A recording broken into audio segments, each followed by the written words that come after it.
Jai Gurudev, Namaste Gurudev. Thank you for taking the time to speak with us today about the profound teachings of the Astavakra Gita. Can you start by giving us an overview of the core message of this ancient text? Namaste Jai Gurudev. The Astavakra Gita is a profound dialogue between sage Astavakra and King Janaka.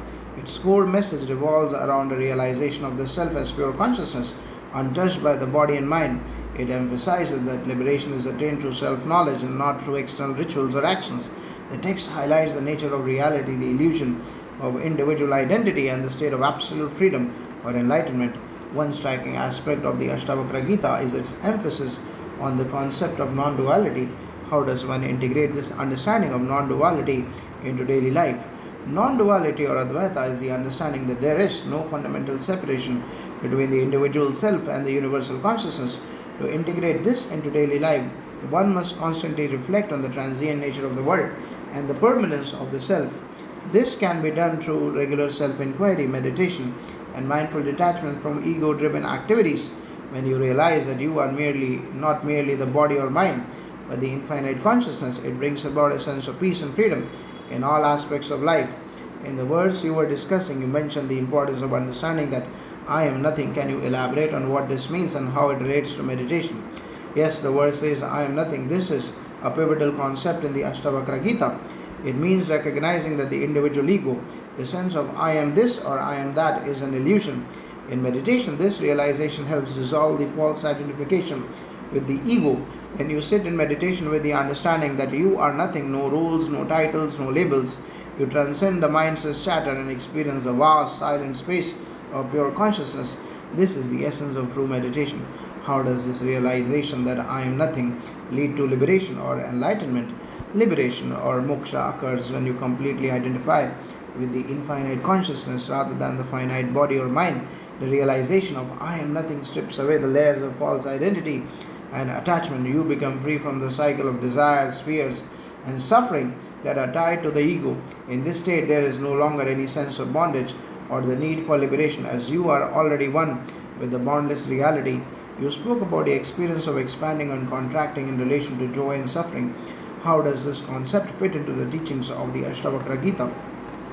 In the Astavakra Gita, the experience of expanding is associated with the realization of one's true nature as pure consciousness, while contracting is tied to identification with the limited ego. Joy is expansive because it aligns with the true nature, which is boundless and infinite. Suffering, on the other hand, contracts because it is based on the false identification with limitations and separation. By understanding this, one learns to disassociate from ego-bound experiences and live in the expansive state of joy and freedom. You mentioned that many people mistakenly believe that the mind resides within the body, but it is actually the other way around. Can you explain this further? This is a profound insight from the Astavakra Gita. The common perception is that the mind is inside the body, but in truth the body exists within the mind. The mind in its essence is much subtler and vaster than the physical body. When you delve deeper into consciousness, you realize that the body is just a small part of the mind's vast expanse. This realization shifts your perspective from being body-centered to consciousness-centered, which is key to spiritual awakening. How does this understanding of the mind and body affect our daily life and spiritual practice? Understanding that the body is within the mind rather than the other way around helps detach from physical limitations and ego-driven thoughts. It brings clarity and spaciousness to our perception, reducing stress and anxiety associated with bodily identification. In spiritual practice, this understanding deepens meditation as you become aware of the vastness of consciousness and the transient nature of physical sensations and thoughts. Can you elaborate on the concept of illusion of bondage mentioned in your discussion? How does recognizing this illusion transform one's experience of life? The illusion of bondage refers to the mistaken belief that we are bound by circumstances, identities, and material conditions. In reality, these bonds are created by the mind's identification with them. When you recognize that these are merely illusions, you transcend them. This transformation brings a profound sense of freedom and ease, as you no longer feel constrained by external factors or internal conflicts.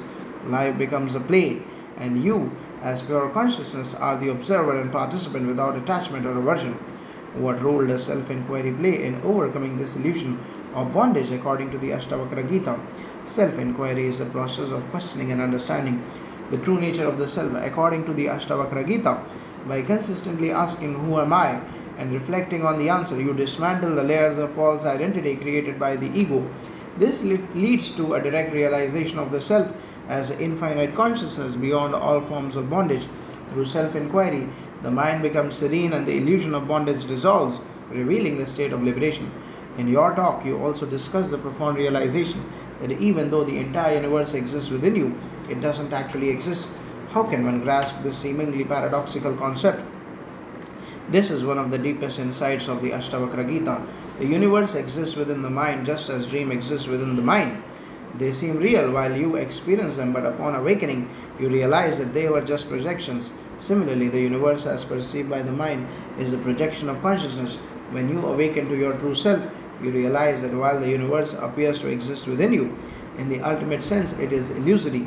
Grasping this paradoxical requires direct experiential understanding through deep meditation and self-inquiry. Finally, Gurudev, how can one maintain this awareness of the true self in the midst of everyday activities and challenges? Maintaining awareness of the true self amidst daily activities requires regular practice of mindfulness and meditation. By constantly reminding yourself of your true nature as pure consciousness, you remain detached from the fluctuations of the mind and emotions. Engaging in selfless service, maintaining a sense of gratitude, and observing the impermanence of experiences also help reinforce this awareness. Over time, this practice becomes natural and you navigate life's challenges with a sense of equanimity and inner peace. Thank you, Gurudev, for sharing these profound insights from the Astavakra Gita. Your guidance illuminates the path for many seeking liberation and inner peace. Thank you. It is a joy to share this wisdom. May the teachings of the Astavakra Gita inspire and guide everyone towards the realization of their true nature. Namaste, Jai Gurudev.